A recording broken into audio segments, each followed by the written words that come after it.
Welcome back. You might have noticed that some gas stations in our area have lower than average gas prices. And joins us now to talk about the best prices or where they are right now, Stephanie Malami from AAA.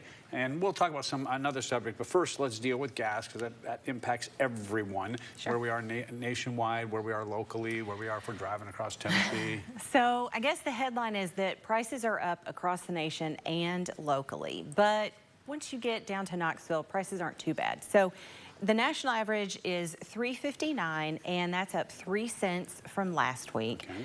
Tennessee's average actually jumped 8 cents from last week and is at $3.17. We're still the second cheapest state in the country, so even though we did jump up. Now, Knoxville, here's some good news, $3.08.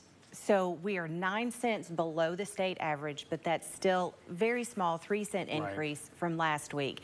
Now you're wondering where the cheapest prices are. Well, it's right here in Knoxville. Okay. We have the cheapest metro averages of across the state of Tennessee. So fill up wherever you need to. Right. Or if you're not living in this general area, but you're coming through it, fill up when you're here. Sure. So it's always, you know, whenever you're traveling, you're like certain states, you're like, oh my goodness, look at the price in Illinois. Not doing that. Wait Not, till I get yep, just pass that up. I got another 30 gallons or another 30 miles in my tank.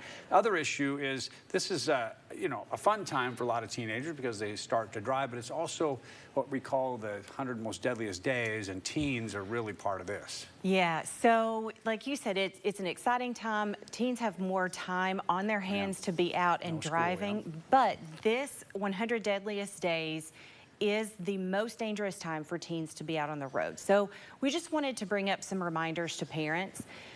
So first of all, the parents are the teens' most influential driver. Right. So we want you, now this is going to be kind of hard, but we want the parents to drive like they want their teens to drive. Right.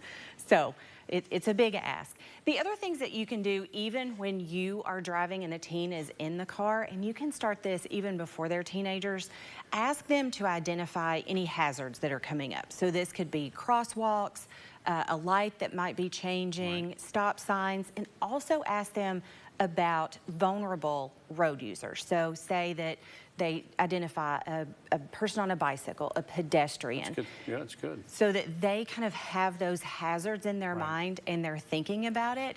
And then the last thing is just remind young teen drivers that responsibility is shared among all road users. So just because they're in the car doesn't mean that they can't look out for other road users. And put the phone away.